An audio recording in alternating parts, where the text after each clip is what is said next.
Bienvenidos a Cruce de Palabras por Telesur. Soy Luis Hernández Navarro y hoy está con nosotros la doctora Estefanía Ciro para conversar sobre la situación de Colombia, las pasadas elecciones del 29 de mayo, las próximas elecciones del 19 de junio. Estefanía es amiga de este programa, ha estado ya con nosotros explicándonos la complejidad de lo que sucede en su país en distintas ocasiones.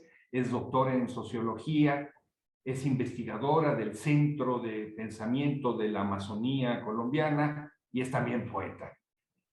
Estefanía, muchísimas gracias por acompañarnos nuevamente. Luis, el gusto es mío. Qué alegría verte y qué alegría compartir con mis hermanos y hermanas mexicanas y latinoamericanas, pues. Latinoamericanos, ¿verdad? Sí. Sí. Estefanía, las elecciones del pasado 29 de mayo fueron una sorpresa para muchos, a lo mejor para otros que tienen el don de ver hacia el futuro, no, pero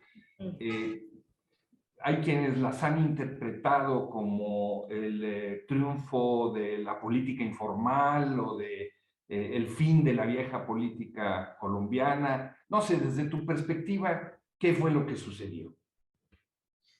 Mira, Luis, cualquier intento de dar apreciaciones contundentes en estos tiempos es muy riesgoso en el sentido en que son tiempos que retan la comprensión. Podemos dar unas líneas que permiten ver qué ocurre, ¿no? Estas elecciones fueron las primeras elecciones con menor abstención desde la elección de Álvaro Uribe Vélez en el 2002, ¿no? Es decir, disminuyó radicalmente la abstención y se dan en una coyuntura muy particular, es la coyuntura de posacuerdo, es una coyuntura en la que las narrativas a las que el país estaba acostumbrado del enemigo, del terrorista, del guerrillero, han cambiado también, perviven, pero digamos que hay un escenario diferente sobre el campo de lo político. Hay un escenario en términos de las protestas. Recuerda, estuvimos hablando de las protestas aquí. Esto que viene aquí es una apuesta de la propia ciudadanía por apostarle a la vida reformista, ¿no? Bajaron las protestas, dijeron no más vías, de hecho vamos hacia el escenario electoral que se venía calentando hace un año. Venimos de un periodo pandémico y de una nefasta presidencia de Iván Duque, ¿no? Digamos que en eso sí todos los candidatos desde todos los escenarios concuerdan. Entonces, son una suma de cosas, una suma que vienen a definir una cosa muy importante y es si la guerra de todas maneras sigue siendo un eje importante y si la guerra adquiere fuego propio o no, porque eso sigue estando presente aunque ahorita no esté en el marco de la discusión política pública. Entonces es una suma de cosas. Yo solo quiero terminar con lo siguiente. Laureano Gómez hace ya muchas décadas es un dirigente conservador por excelencia, anticomunista, hablaba del basilisco y acusó a Gaitán y de ese escenario del Bogotazo de ser un basilisco, ¿no? Una horda con una pequeña cabeza comunista, con cuerpo de otra cosa, con brazos de otra cosa, con piernas de otro animal, ¿no? Eso es un alebrije, diríamos aquí en México. Como un alebrije. Entonces, estamos frente a un alebrije político, un alebrije político encarnado, por ejemplo, en Rodolfo Hernández, en el que hay una cabeza de uno que aparenta ser nuevo, pero arrastra lo tradicional. Entonces, digamos que hay en el campo varias discusiones sobre los acuerdos de paz, sobre las transformaciones políticas y sobre quiénes ganaron la guerra, ¿no? Acabas de hablar de Rodolfo Hernández, un personaje, como tú lo describes, un alebrije, comenzando por el nombre de su agrupamiento, ¿no? Liga de Gobernantes Anticorrupción, ¿no? Pero un personaje que habla con desdén sobre las mujeres, que pasa el día de las votaciones en traje de baño echando trago. ¿Cómo explicarías tú la emergencia de una figura de esta naturaleza y que la gente salga a votar por él? Sí. Primero, antes que nada, es, a pesar de que nos parezca muy pintoresco, pues es bastante legítimo que exista en un escenario electoral tan... que ha roto los estándares de lo amigo y los enemigos, ¿no? Digamos que después de esta discusión entre Álvaro Uribe, el uribismo y el resto del país que se dio por por varios quinquenios, hay un escenario electoral huérfano, en el sentido que huérfano en el sentido en que no adhieren necesariamente a Duque, a las herencias de Santos que venían desde ese uribismo. Hay mucha inconformidad con ese sector, pero que a su vez tiene muchos miedos y tiene muchas inconformidades también sobre las propuestas de la izquierda. Entonces, digamos que es como el basilisco, que es una cabeza de uno, ¿no? Es un mix de muchos elementos, pero tiene una característica que hay que tener en cuenta y es que es una creación del marketing digital también. Entonces, a pesar de que queramos construirle una mirada política, un lugar de lo político tiene características misóginas, tiene características muy violentas, ¿no? Y que tiene una forma de ser muy violenta. Tiene detrás, digamos, la cabeza del basilisco también es una creación del marketing digital. Lo que hablan es que es un sistema multinivel en el cual se comunican directamente con la gente por medio de WhatsApp, por ejemplo. Entonces, eso contrasta la estrategia que estaba llevando la izquierda en cabeza de Gustavo Petro, que era una estrategia de tratar de atraer a políticos tradicionales, liberales de centro y entarimarse mucho, ¿no? Mucha tarima, mucha plaza pública. Por debajo de cuerda hay toda una estrategia de marketing de Rodolfo Hernández, que empieza a jugar muy bien directamente tú a tú con el elector. Entonces, podemos echarle también rollo político y sobre sus ideas, pero yo creo que hay que atender mucho sobre esas nuevas estrategias de comunicación de lo político, sobre ese escenario huérfano que deja, digamos, el uribismo, que si quiero señalar no quiere decir que sea antiuribista. La única posibilidad de que Rodolfo Hernández gane es precisamente con las huestes del uribismo y con las huestes del establecimiento y con esas maquinarias.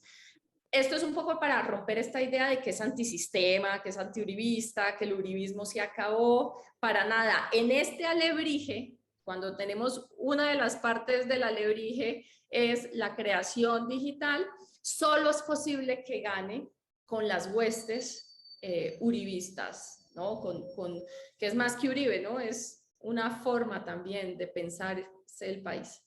Hay quien ha descrito con justicia o no a Colombia como el Hollywood de América Latina, en el sentido de que hay una construcción cultural alrededor de las aspiraciones de vida, el modelo de democracia, etcétera, etcétera, que parece como trasplantado de California o de Miami en todo caso. ¿Significan estas elecciones que este diagnóstico, esta visión de Colombia como el trasplante cultural o el triunfo cultural de la ideología estadounidense fracasó? Yo creo que el posacuerdo nos rompió con la idea de lo que éramos como país. Y esto yo lo veo en la larga duración. A nosotros como país, aunque veamos estas miradas del ser estadounidense, ¿no? A nosotros como país nos han convencido de que somos violentos por naturaleza. Y con eso juega mucho Rodolfo, ¿no? Que somos violentos por naturaleza, que nunca vamos a salir de esto, que somos conservadores, por ejemplo, ¿no? Todo el mundo está, todos los colombianos son conservadores, son de derecha. Y, y yo soy muy crítica de esas miradas y creo que este escenario de posacuerdo nos rompe eso que creemos haber sido, eso que creemos haber pensado que es el enemigo y eso que creemos que somos nosotros, ¿no? Y creo que eso es un poco las tensiones que se están dando y quiénes son nuestros faros, por ejemplo. Lo que tú señalas de Estados Unidos es claro, ¿Te ¿no? parece, Estefanía, perdón, si vamos a una pequeña pausa y regresamos con esta idea del faro? Amigos, Claro. amigas, no se vayan, volvemos en muy breves instantes.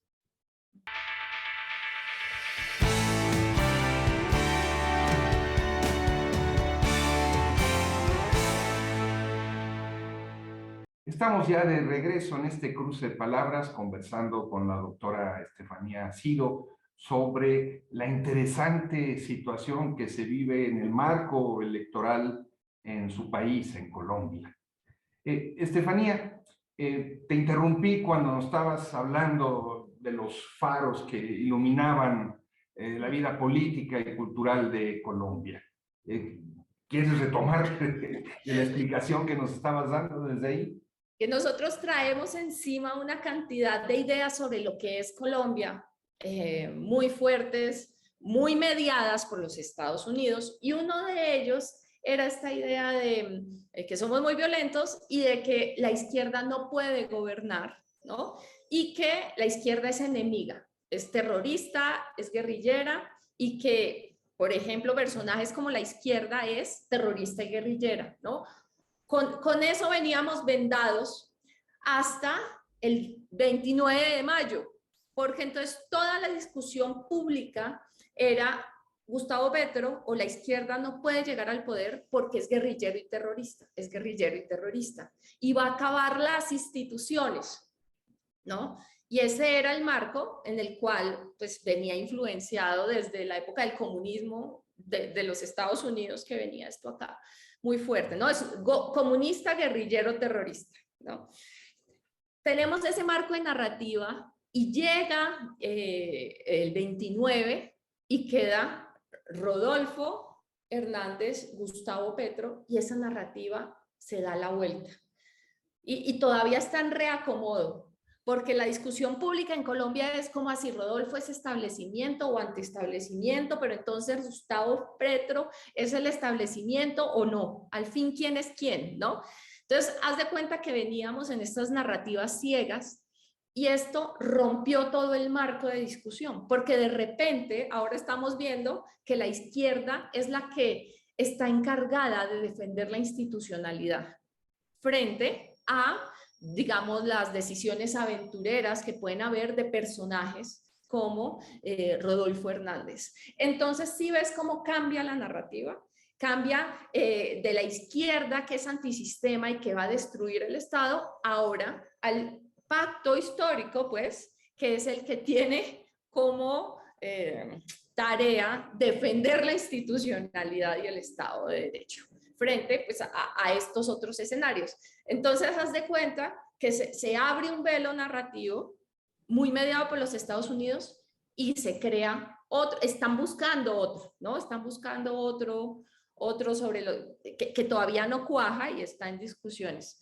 Y esto lo digo porque Estados Unidos está callado,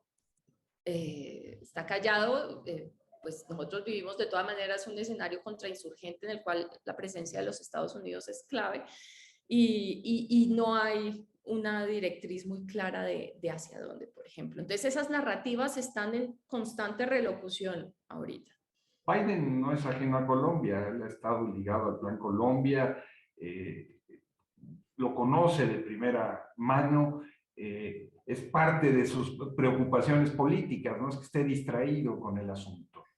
¿Qué crees que estén tramando o qué están procesando? Sí, es muy importante pensar ahorita el escenario Ucrania-Rusia, que cambió muchísimo el rol de Colombia en América Latina en términos, por ejemplo, con Venezuela. Eso fue un quiebre hace un mes, 2 meses, muy radical con el gobierno de Duque, que les había mantenido la retórica y ha cerrado la frontera y ha generado una crisis económica radical. Y de un momento a otro que Biden negocie con Venezuela, rompe una narrativa creada, ¿no? y un impacto material muy fuerte en los dos países. Entonces, digamos, ahí hay una negociación muy clave en términos de Venezuela que ellos tienen en la mira claramente. Un segundo elemento es que el acuerdo de paz traía consigo el Paz Colombia, la Paz Colombia. Del Plan Colombia venía toda una intervención muy fuerte de recursos de cooperación de los Estados Unidos sobre lugares estratégicos e intereses estratégicos, es decir, USAID, muchísimo. Pero eso no se pudo ejecutar en parte, pues porque el gobierno Duque hizo trizas la paz y saboteó la implementación, redujo el presupuesto para cualquier proyecto de implementación y no recibió esos recursos. Entonces, estos recursos, por supuesto, no debemos ser ingenuos, tienen una relación de control, de cooptación, de presencia, de doctrina cívico-militar muy clara, pero no pudieron desembolsarlos. Entonces yo creo que Biden activar la idea de la paz, ¿no? Y de implementar la paz y los programas de la paz que están absolutamente subsumidos en una lógica de legalización de recursos y de burocracias, ¿no? Porque de ahí no va a salir mucho más, unos ejercicios muy puntuales de reincorporación y de reparación, pero no hay una transformación estructural del país, que era lo que se esperaba. Necesitan poner a mover ese dinero. Y hay un tercer elemento que quiero llamar la atención y sobre los recursos geoestratégicos, ¿no? Amazonía. La Amazonía es un escenario clave ahorita. Jeff Bezos estuvo en el Chiribiquete, crearon todo un plan de dinero de protección ambiental para unos lugares geoestratégicos muy claves. Entonces yo creo que se viene la siguiente sección del Plan Colombia. En eso está pensando Biden desde mi punto de vista y desafortunadamente ni Gustavo Petro, por un lado, ni Rodolfo Hernández son muy claros para plantear estos debates. Por supuesto, depende de la movilización popular y de la defensa real que haya de parte de la población y de los territorios ante pues, las negociaciones que se vienen de escenarios geoestratégicos. Estefanía, en el comienzo de tu reflexión hablabas de las fuertes movilizaciones populares que hubieron en tu país. Una parte de esas movilizaciones eran movilizaciones de mujeres. Colombia fue de los lugares que vio esta emergencia de la lucha, no sé si se pueda caracterizar como feminista, pero con una participación fundamental de las mujeres. ¿Cómo contrastar esto con las declaraciones de Rodolfo Hernández sobre las mismas mujeres? En fin, esto tiene un peso electoral, no parece un contrasentido, o hay una reserva antifemenina muy grande en la sociedad colombiana que le permite hacer este tipo de afirmaciones. Esa pregunta que haces es muy importante porque el escenario electoral que nos mostró el 29 de mayo muestra varias Colombias, Muestran una Colombia que está muy comprometida en términos de la construcción de la paz, en términos de la construcción, en términos de las víctimas del conflicto armado, en términos de todos aquellos que le apostaron a los acuerdos. Ese es un mapa. El otro mapa es ese mapa que protestó en unas nuevas identidades y una reafirmación de identidades muy fuertes de los jóvenes, de los estudiantes y de las mujeres. Ese otro mapa también votó y está ahí, ¿no? Y se ve en los mapas, sobre todo es el voto que ya tiene cooptada a la izquierda y que ya hace parte de la apuesta de centro-izquierda, ¿no? Porque tampoco es izquierda, es centro-izquierda de Gustavo Petro. Pero hay otros mapas. Hay un mapa que está muy fuerte en Antioquia, ¿no? Que es el que le votó a Federico Gutiérrez, que era el candidato de la derecha más fuerte, más reaccionaria, que digamos que es la que subsumía más del uribismo. Y ese está representado en principalmente Antioquia, y es muy importante tenerlo en cuenta porque es el mapa de los ganadores de la guerra. Los mapas, por ejemplo, de la estructura económica que sostiene al país. Por ejemplo, el sindicato antioqueño, el grupo GEA, que es uno de los grupos que se lograron consolidar en medio de la guerra, las paradojas de la guerra. 2004, 2005, 2006, mientras Colombia estaba siendo desangrada de la manera más cruel, los cables de los Estados Unidos, de la Embajada de Estados Unidos a Colombia decían, es el momento en que más ha crecido el sistema financiero colombiano. ¿Y quiénes son quienes se benefician de eso? Es ese sector del sindicato antioqueño, el grupo financiero principal, ¿no? Y el minero financiero comercial más fuerte. Ese le votó pues a Fico. Y el otro mapa electoral es el mapa de Rodolfo, que es un mapa que viene todo el oriente del país y que tiene que ver con un miedo al cambio, un miedo a las propuestas y la desinformación, digamos, esas orfandades que se crean en esos tránsitos. Entonces, claro, la discusión sobre la mujer en términos de feminismo está muy en el lado del centro izquierda y ya está ahí. La discusión actual es cómo Gustavo Petro, el centro izquierda, tiene que buscar 1,5 millones de votos, ¿no? Entonces es como ver esas otras mujeres, ¿no? Porque el feminismo no es, ¿no? Sino dónde están esa reflexión y cómo logra esas conversaciones con esas mujeres que son indiferentes, que no votaron, que se abstuvieron o que votaron por otros candidatos, ¿no? Como Fajardo o como, imagínate, la derecha.